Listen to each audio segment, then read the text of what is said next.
Hello, good evening, or good afternoon, or whatever time you're going to watch this recording.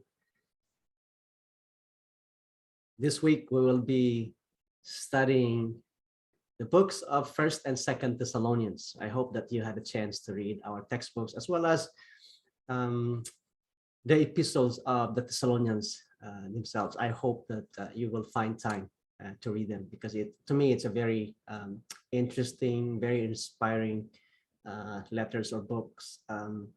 When I preach during funeral services, it's one of my go-to books or chapter because that's where I preach or use my messages, especially in 1 Thessalonians chapter 4, verse 13 through 18.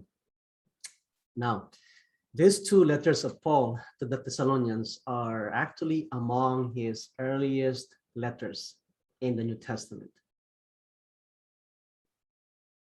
Many Bible scholars believe that First Thessalonians is only next to the book of Galatians, which was written probably immediately after the Jerusalem Council recorded in Acts chapter 15, which happened in AD 49. And so the letters of First and Second Thessalonians were written in sometime in AD 50. And Paul was at this time in the city of Corinth, just a few months after he left the city of Thessalonica. After a persecution in Philippi, you know what Paul and Timothy and Silas did? They moved to the next city, which is Thessalonica.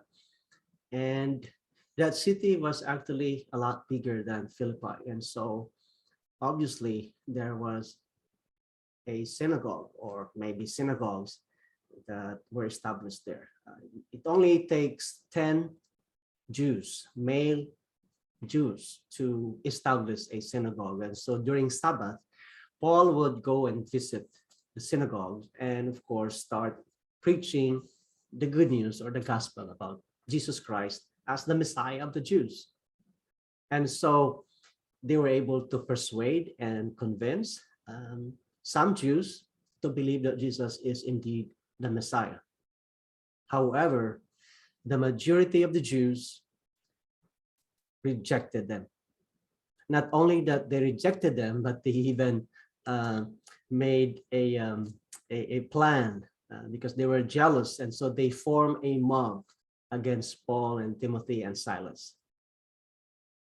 The good news is, although the Jews rejected them, and there were a few who believed that Jesus is the Messiah, many Gentiles were converted and they turned to God from idols. That's why when you read 1 Thessalonians 1:9, Paul described them as, you used to be worshipers of idols, but you turned from idols to believe God, the true and living God, the God of the Israelites, the God of Israel. Now, when they were in Thessalonica, there were two accusations that the group or the mob brought against Paul and Silas. First one was they were troublemakers, that they came to Thessalonica from Philippi and they were troublemakers. Wherever they would go, they always create trouble. Second, that they proclaimed another king. They preached another king other than the emperor himself. And so just imagine, Thessalonica was one of the colonies of Rome, of the Roman Empire. And now they believe, and they were actually friends with Rome. And now here they're hearing that Paul and his companions were preaching about another king, basically. And this king is not the emperor. This king, his name is Jesus. And so they were threatened. And so they accused them of proclaiming somebody else other than the emperor. And so just imagine the result of that. And so Paul, because of, again, these oppositions, quickly fled the city of Thessalonica and moved west to the city of Berea. But even in that place, they already stayed there for a short period of time as well. They did some Bible studies there too.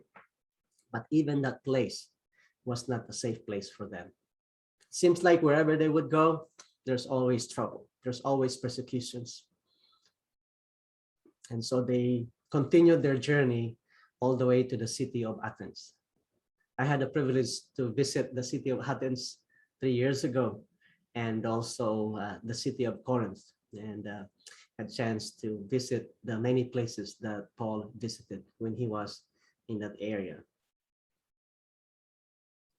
Now, when Paul finally arrived in the city of Corinth, so from Thessalonica, he went to Berea, but then Berea was also not a safe place. They continued traveling to the city of Athens. When they were in Athens, Paul preached to the people there, to the Athenians, recorded in Acts chapter 17.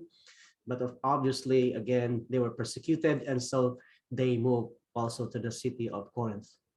While they were in Corinth, Paul decided to send Timothy back to Thessalonica to check what's happening, what happened to the new believers in Thessalonica, if they continued in their faith or they just allowed the persecutions to defeat them and for them to go back to their old belief.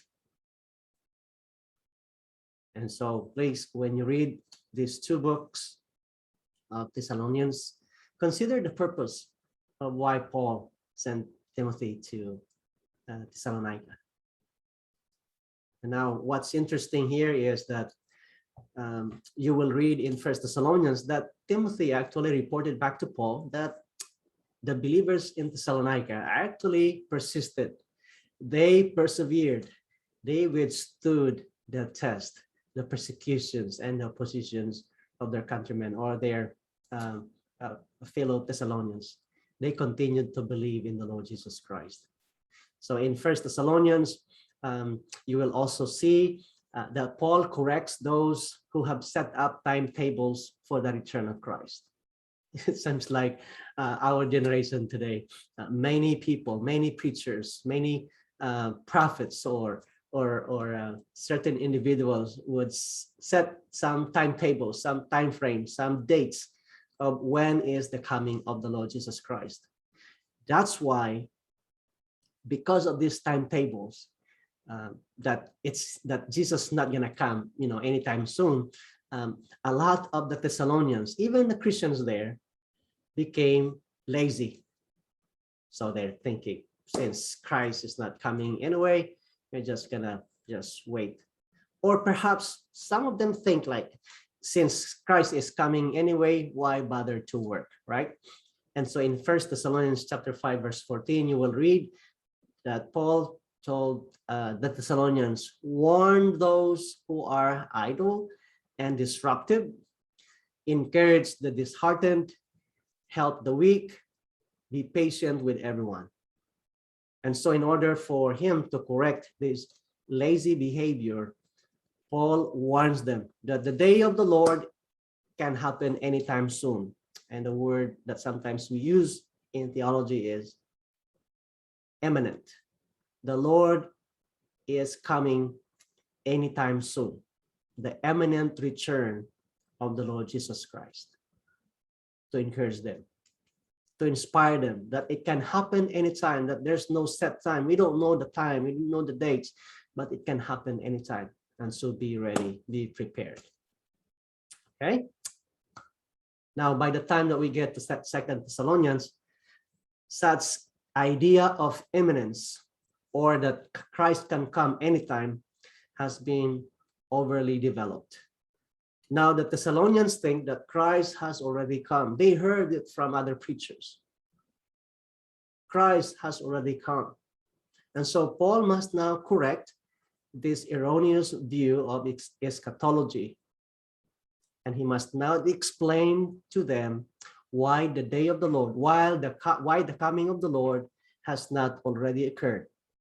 And he provides them two events that will precede or will happen first before the coming of the Lord. And I think this is very important because a lot of people these days as well, you will hear preachers telling congregations, telling Christians, telling the world that Christ is coming. Look at the events around us. all these rumors of wars, all these plagues, all this chaos, even the pandemic, COVID-19. But here in this book, Paul clearly specifies the two events that will happen first before the coming of Jesus Christ. First is apostasy. Apostasy is mentioned in chapter 2, verse 3. And this refers to a time when professing believers, professing Christians, those who claim to be believers, they will fall away. They will reject eventually and deny that they're Christians because they have believed the false doctrine. They have believed that Christ has already come, or they have believed that Christ will not come anyway because it's been 2,000 years already. And so many professing Christians will just fall away, turn away from their faith. The second event is the revelation of the man of lawlessness, the Antichrist. And this man of lawlessness is the one that was prophesied in the book of Daniel. Two things. Before Jesus Christ comes, Paul was telling the Thessalonians, and perhaps telling us today too, don't be alarmed when you hear preachers or people telling you that the Lord is coming tomorrow or next month or next year or specific dates, right? These two things must happen first. Apostasy. Professing Christians will fall away in their faith. Second, the Antichrist will be revealed. If these two things are not happening yet, obviously the Lord is not going to come anytime soon. But of course, again, the idea here is Jesus is coming at any moment. But Paul was giving them this sign, this clue. These are the things that you need to watch out for Jesus to come. Okay? Now, about the authorship of the book, some scholars doubt that Paul was the author of 2 Thessalonians. And there are two reasons that they propose. They said that the style of 2 Thessalonians is very similar to 1 Thessalonians, that it must have been written by someone who's trying to imitate Paul.